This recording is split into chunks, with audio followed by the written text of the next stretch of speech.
Hello everyone, this is Sainath Biradar. Welcome to silent institute.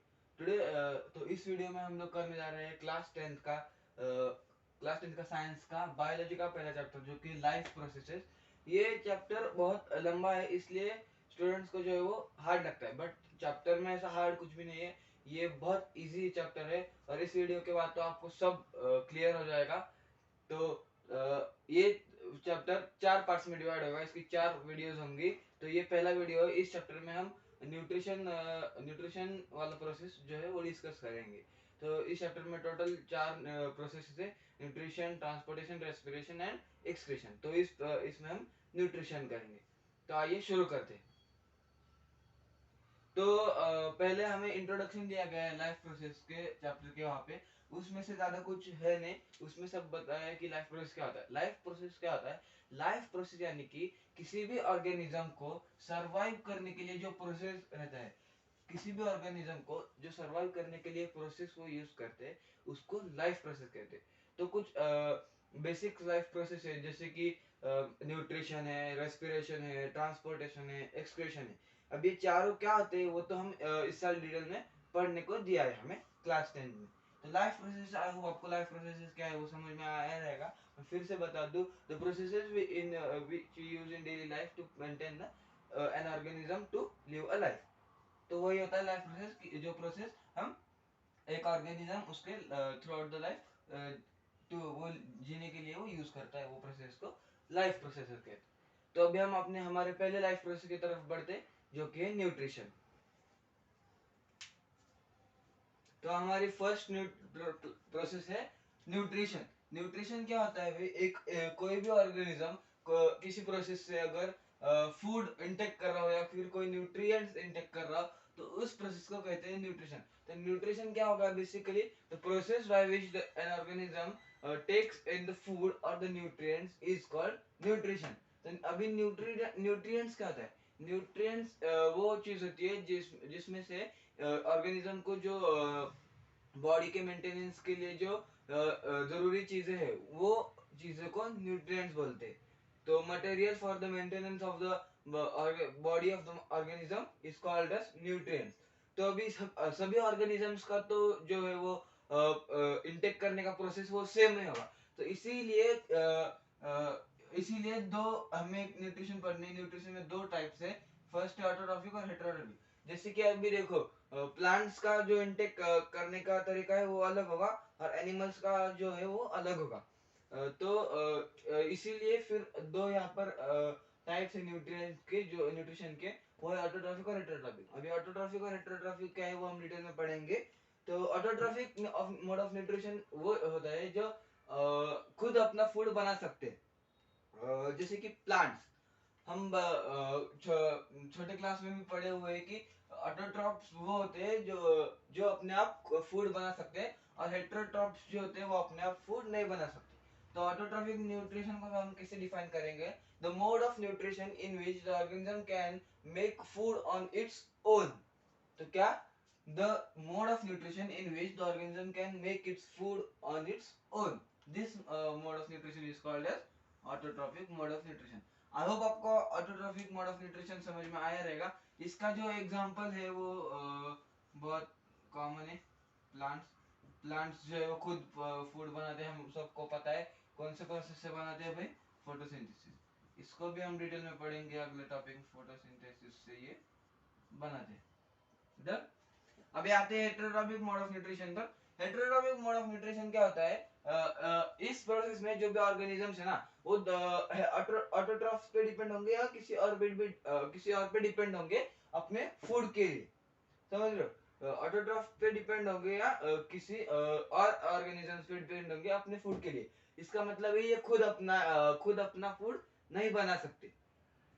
तो heterotrophic इसका examples होगा animals. क्या होगा? एनिमल्स, जिसमें ह्यूमंस भी आता है। ह्यूमंस हम अलग से लिख देते हैं, एनिमल्स और ह्यूमंस। ये ह्यूमंस देखो अभी प्लांट बेस्ड भी खाते हैं, और ह्यूमंस जो वो एनिमल्स को भी खाते हैं। जैसे कि जो नॉनवेज लोग खाते हैं तो वो अपने फूड के लिए एनिमल्स पे डिपेंड है। और एनिमल्स जो कार्निवर्स होंगे वो तो ऑब्वियसली किसी दूसरे एनिमल पे डिपेंड होंगे, जैसे कि लायन, लायन जो है डियर पे डिपेंड होगा। तो वही होता है ऑटोट्रॉफ और हेटेरोट्रॉफ्स का मेन बड़ा डिफरेंस। तो हेटेरोट्रॉफ्स जो है उसके तीन सब पार्ट्स होते हैं, जो कि पैरासाइट्स, होलोजोइक और सैप्रोफाइटिक, ये जो है तीन सब पार्ट्स है।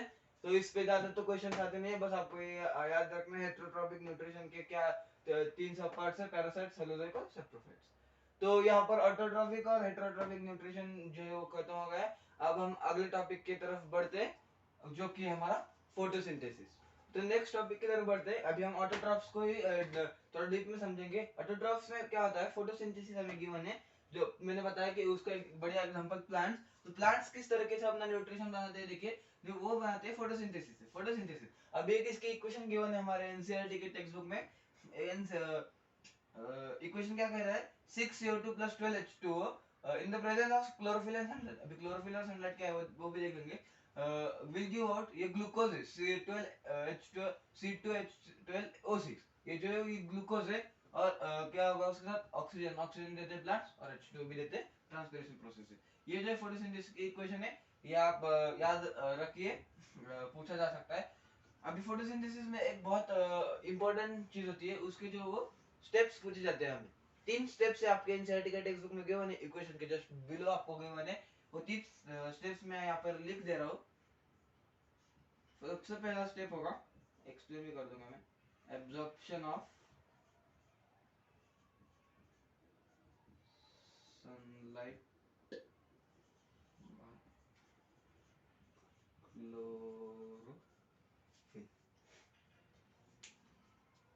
Absorption of sunlight by chlorophyll. Absorption of sunlight क्या है, जब सनलाइट धूप होती है, कोई भी धूप होती है, तब वो प्लांट जो है उनमें लीफ में पिगमेंट होता है, ग्रीन कलर का पिगमेंट होता है, उसे हम क्लोरोफिल कहते हैं। क्लोरोप्लास्ट में होता है। क्लोरोफिल जो है वो सनलाइट ऑब्जर्व करता है। प्लांट्स में ग्रीन दिखते हैं इसी की वजह से, क्लोरोफिल की। तो वो जो है वो क्लोरोफिल जो है वो सनलाइट को एब्जॉर्ब कर लेता है, एब्जॉर्ब कर लेता है। तो वो गए फर्स्ट स्टेप। सेकंड प्रोसेस देखो, conversion of light energy to chemical energy and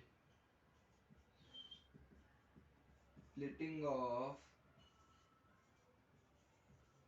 आप मेरे साथ लिख सकते हैं स्प्लिटिंग ऑफ, मैं बहुत आपको इजीली कर दूंगा, इससे पूरे मार्क्स मिल जाएंगे।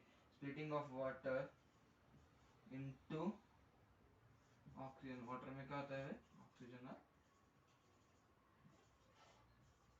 हाइड्रोजन। ये प्रोसेस देखो, अभी ये स्टेप देखो। अभी लाइट फर्स्ट स्टेप में क्या किया, लाइट एनर्जी को एब्जॉर्ब किया। अभी ये जो लाइट एनर्जी है उसको ये फोटोसिंथेसिस प्रोसेस में वो केमिकल एनर्जी में कन्वर्ट कर देता है। केमिकल एनर्जी में कन्वर्ट करने के बाद जो वाटर उसने रूट्स से एब्जॉर्ब हुआ है उसको स्प्लिट करेगा। किसमें स्प्लिट करेगा, उसमें जो होता है ऑक्सीजन और हाइड्रोजन को स्प्लिट करेगा। बहुत आसान है भाई। और तीसरा स्टेप तो बहुत ही छोटा है, रिडक्शन होगा। क्या होगा भाई, रिडक्शन। किसका रिडक्शन होगा, कार्बन डाइऑक्साइड। मैं CO2 लिख रहा हूँ बट आपको पूरा लिखना, to carbohydrates. Reduction of CO2 to carbohydrates. क्या होगा भाई, CO2 का जो रिडक्शन है वो कार्बोहाइड्रेट्स में हो जाएगा। बहुत बढ़िया। इसको एक बार रिवाइज कर लीजिए। Autotrophs, autotrophs the organisms which can make their food, और autotrophic nutrition, the nutrition the mode of nutrition in which plant organisms can make their food on its own।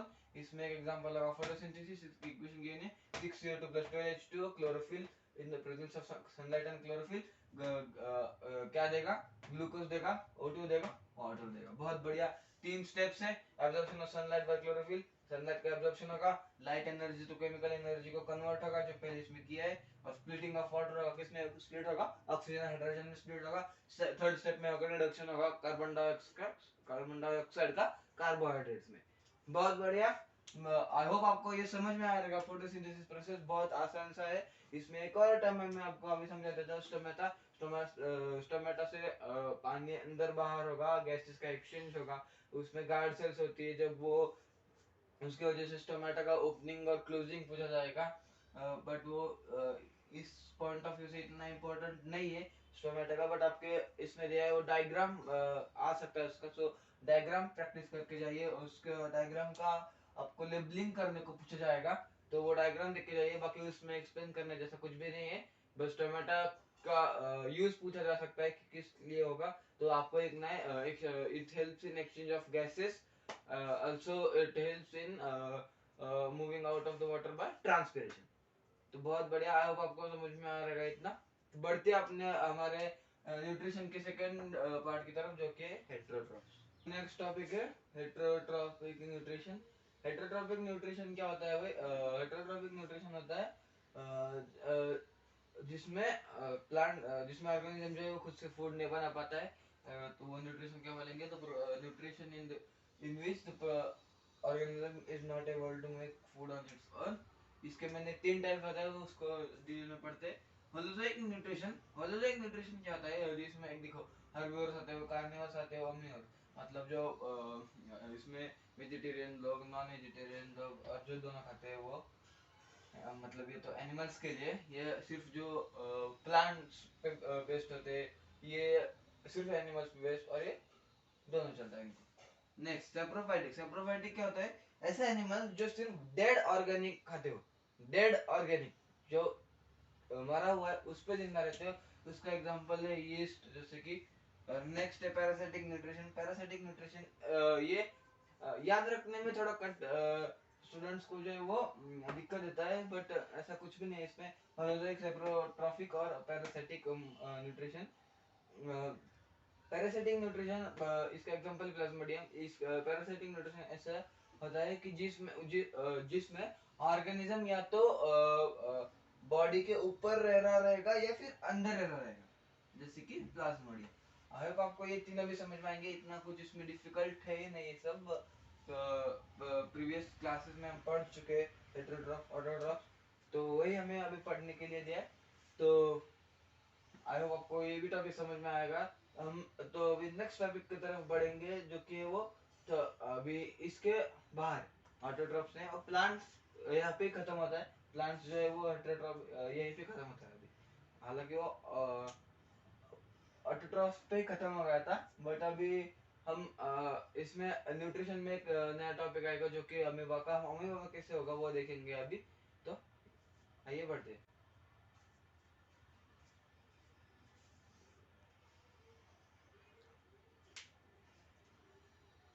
तो हमारा नेक्स्ट टॉपिक है nutrition in amoeba.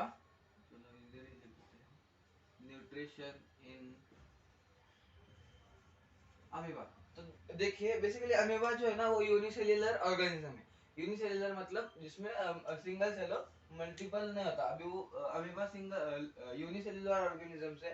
तो amoeba का जो nutrition है ना, वो देखिए चार स्टेप्स में डिवाइड है। जो फर्स्ट स्टेप है ingestion, second egestion, third absorption, fourth egestion. इसमें एक एसिमिलेशन भी आता है, बट वो इतना इंपॉर्टेंट नहीं होता। तो अभी इसको स्टेप बाय स्टेप पढ़ते हैं। फर्स्ट मैंने बोला इंजेक्शन। देखिए इस वर्ड से समझ में आ रहा है कुछ तो। इंजेक्ट है, क्या हो रहा है? Inject, injection. इसमें क्या होता है? अमीबा जो है वो फूड को अंदर ले लेता है। आपके बुक में डायग्राम में दिया हुआ है प्रॉपरली कैसे वो न्यूट्रिशन है। तो फर्स्ट स्टेप है इंजेक्शन, जिसमें अमीबा इंटेक करेगा। अभी सेकेंड स्टेप देखिए,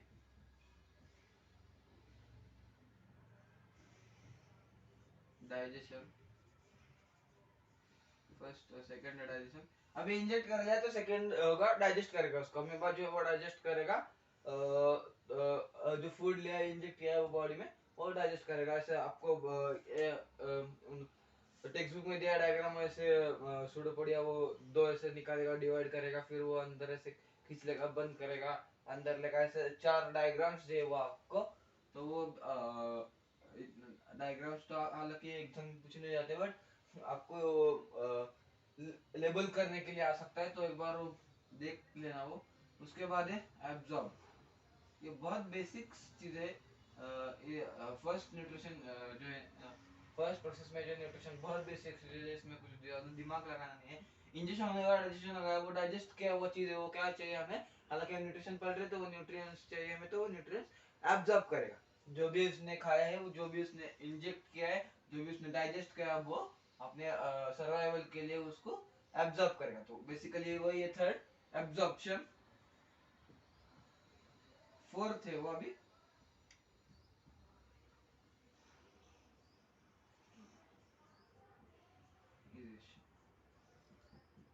इजेशन। बेसिकली क्या है, एक्सक्रीशन।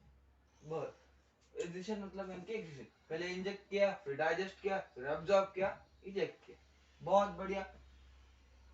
हम भी वही करते ना, कोई भी ऑर्गेनिज्म को पहले वो अंदर लेगा, उसको डाइजेस्ट करेगा, फिर वो अब्सॉर्ब करेगा, फिर वो एक्सक्रीट होगा, जो भी वेस्ट होगा, जो भी अनयूजफुल होगा वो।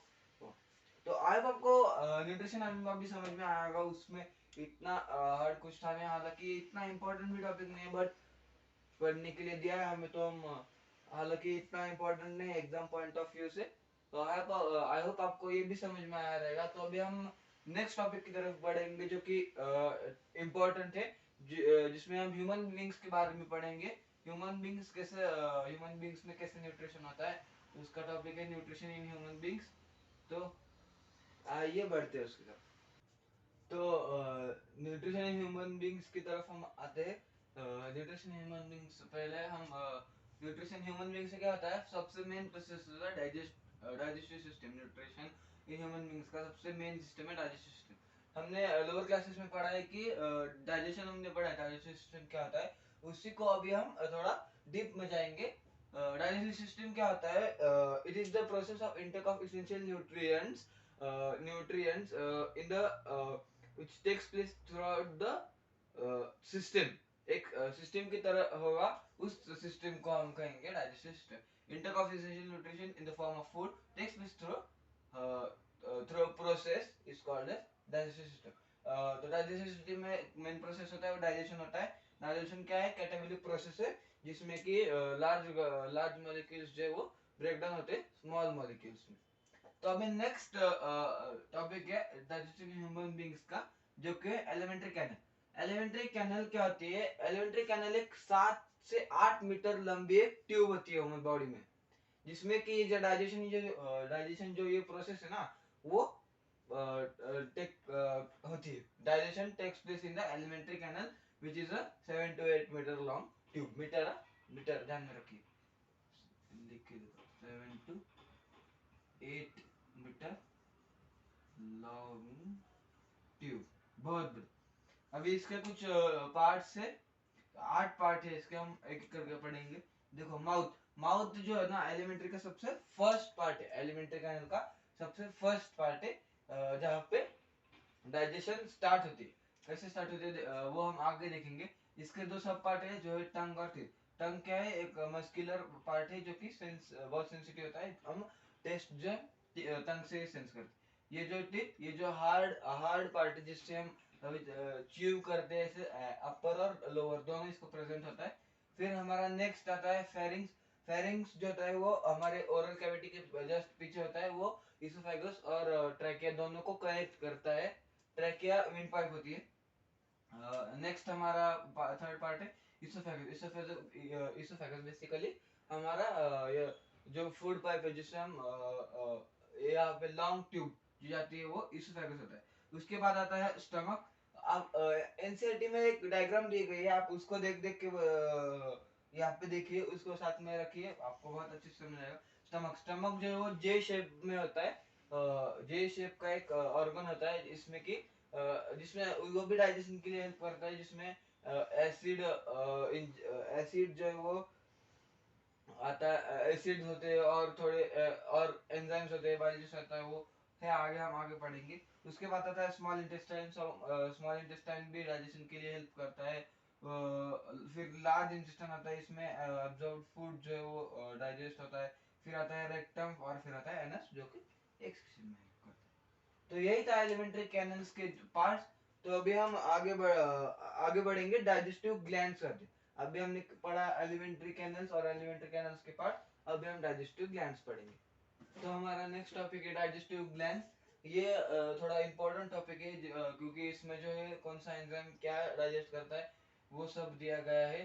तो आप इसका स्क्रीनशॉट भी ले सकते हैं, मैंने आपके लिए बहुत बढ़िया या फिर अपना डन कीजिए पॉज करके, आपके लिए ऐसे फ्लो चार्ट्स बनाए ये इन साइड डायरेक्शन में कि कौन सा ग्लैंड क्या रिलीज करेगा और कौन सा एंजाइम रिलीज करेगा और क्या डाइजेस्ट करेगा। तो हमारा पहला ग्लैंड है जो कि सलाइवरी ग्लैंड। सलाइवरी ग्लैंड जो माउथ में प्रेजेंट होता है हमारे वोकल कैविटी में, वो सलाइवरी अमाइलेज छोड़ता है। मैंने अंडरलाइन किया है इंपॉर्टेंट टर्म्स को, तो आप इंपॉर्टेंट टर्म्स को अंडरलाइन किया है जिससे कि आपको समझ में आए कौन सा ये है। Salivary amylase, salivary amylase release करता है। सलाइवरी अमाइलेज जो एंजाइम है वो स्टार्च को शुगर में कन्वर्ट करती है। सलाइवरी ग्लैंड सलाइवरी अमाइलेज को रिलीज करती है जो स्टार्च को शुगर में कन्वर्ट करता है। ये कहाँ पे प्रेजेंट होता है? हमारे माउथ में, बगल के। सेकेंड ग्लैंड है हमारा गैस्ट्रिक ग्लैंड है। गैस्ट्रिक ग्लैंड जो एचसीएल रिलीज करता है। वो ज्यादा क्वांटिटी में नहीं होता बट कॉन्सेंट्रेट होता है। एचसीएल इसलिए इम्पोर्टेंट होता है, एचसीएल के बहुत सारे यूजेस है। उसका एक one of the most important use ये है कि पेप्सिन जो एंजाइम होती है उसके एक्शन के लिए जो है वो एचसीएल बहुत हेल्प करता है। दूसरा ऐसा है कि माइक्रो ऑर्गेनिज्म जो है हार्मफुल वो किल करता है, और जो मीडियम जो बेसिक है उसको एसिडिक भी बनाता है। वो सब इसके जो है वो यूजेस है। आई होप आपको गैस्ट्रिक ग्लैंड भी समझ में आया। गैस्ट्रिक ग्लैंड एचसीएल रिलीज करता है। एचसीएल किसके लिए जरूरत है? Action of pepsin. पेप्सिन क्या क्या करता है? प्रोटीन का डाइजेशन करता है। बहुत बढ़िया। अभी नेक्स्ट ग्लैंड है लीवर। लीवर हमारे बॉडी में सबसे लार्जेस्ट ग्लैंड है, वो हमने पढ़ा। लीवर क्या रिलीज करता है ये इंपॉर्टेंट है जरा। लीवर जो है वो बाइल जूस रिलीज करता है। बाइल जूस बहुत इंपॉर्टेंट जूस होता है। बाइल जूस जो फैट्स होते हैं उसका इमल्सिफिकेशन। इमल्सिफिकेशन बेसिकली क्या होता है? अभी ध्यान से देखिए। Emulsification is the process by which the fats are emulsification basically होता है कि लार्ज ग्लोब्यूल को स्मॉल मॉलिक्यूल्स में कन्वर्ट करना। फैट्स का इमल्सिफिकेशन होता है। जो लार्ज फ्लैट होते हैं फैट होते हैं उसको वो ब्रेक डाउन करता है। आई होप आपको लिवर का भी समझ में आया होगा, ये इंपॉर्टेंट है, ध्यान से देखिए। अभी next small intestine. Small intestine में जो है वो फैट का डाइजेशन होता है, फैट्स और कार्बोहाइड्रेट्स। इस पे एक क्वेश्चन भी है, how fats are digested in the small intestine. तो यही लीवर से बाइल जूस जाता है स्मॉल इंटेस्टाइन में, लीवर से बाइल जूस स्मॉल इंटेस्टाइन में जाता है और फैट्स को डाइजेस्ट करता है। नेक्स्ट है हमारा पैनक्रियास।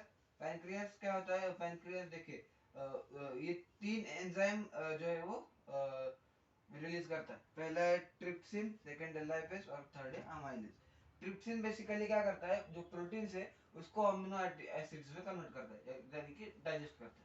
लाइपेज जो है वो जो फैट है उसको ब्रेक डाउन करता है फैटी एसिड्स में। अमाइलेज जो है वो कार्बोहाइड्रेट्स को ग्लूकोज में करता है या ग्लाइसोल। तो यही था डाइजेस्टिव ग्लैंड्स में। एक बार फिर से रिवाइज कर लेते हैं। Salivary gland salivary amylase starch को शुगर में कन्वर्ट करता है। सेकंड है गैस्ट्रिक ग्लैंड एचसीएल। एचसीएल जो एक्शन ऑफ पेप्सिन के लिए जरूरी होता है, वो पेप्सिन क्या करता है? प्रोटीन डाइजेस्ट करता है। ये आप ऐसे याद रखते हैं, पेप्सिन पेप्सिन पेप्सी पीते हैं उसमें क्या होता है? प्रोटीन प्रोटीन दिया जाता है, पीना नहीं, वो हार्मफुल होता है। लीवर लीवर क्या भाई?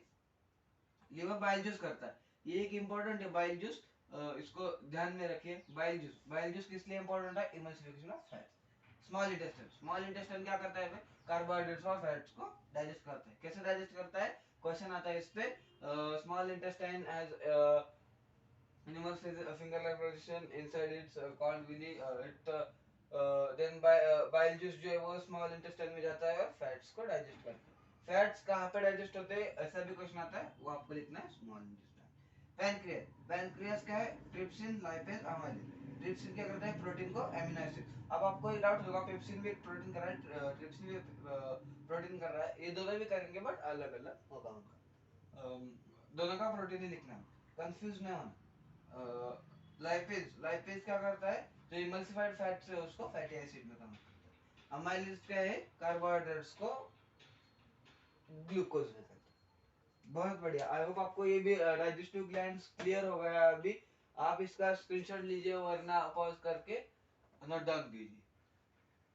तो हमारे नेक्स्ट टॉपिक की तरफ बढ़ते हैं, जो कि अब पांच मेन प्रोसेसेस है जो मैंने आपको बताया था, इंजेक्शन, डाइजेशन, एब्जॉर्प्शन, एसिमिलेशन और इजेशन, वो हम अभी पढ़ेंगे। तो नेक्स्ट टॉपिक है मैकेनिज्म ऑफ डाइजेशन। मैकेनिज्म क्या होता है, ये बेसिकली पांच पार्ट में डिवाइड्स है। इन फर्स्ट है injection, second digestion, third absorption, fourth assimilation और fifth egestion. First injection, injection क्या है, इनटेक, न्यूट्रिएंट का इनटेक। सेकंड है डाइजेशन, जो फूड इंटेक किया है उसको डाइजेस्ट करना भी जरूरी है, इसलिए उसका डाइजेशन होगा। अभी हमने पढ़ा कि डाइजेशन कैसे होता है, किस चीज का कैसे होता है। एब्जॉर्प्शन, एब्जॉर्प्शन, अब जो डाइजेस्टेड फूड है वो बॉडी में एब्जॉर्ब होनी चाहिए, वो न्यूट्रिशन मिलना चाहिए एक ऑर्गेनिज्म को, इसलिए उसका एब्जॉर्प्शन होगा। एसिमिलेशन, एसिमिलेशन ये नया है, देखिए एसिमिलेशन मतलब बेसिकली जो अभी जो एब्जॉर्ब फूड है उसको डिस्ट्रीब्यूट करना अलग अलग सेल्स को, उसको कहते हैं एसिमिलेशन।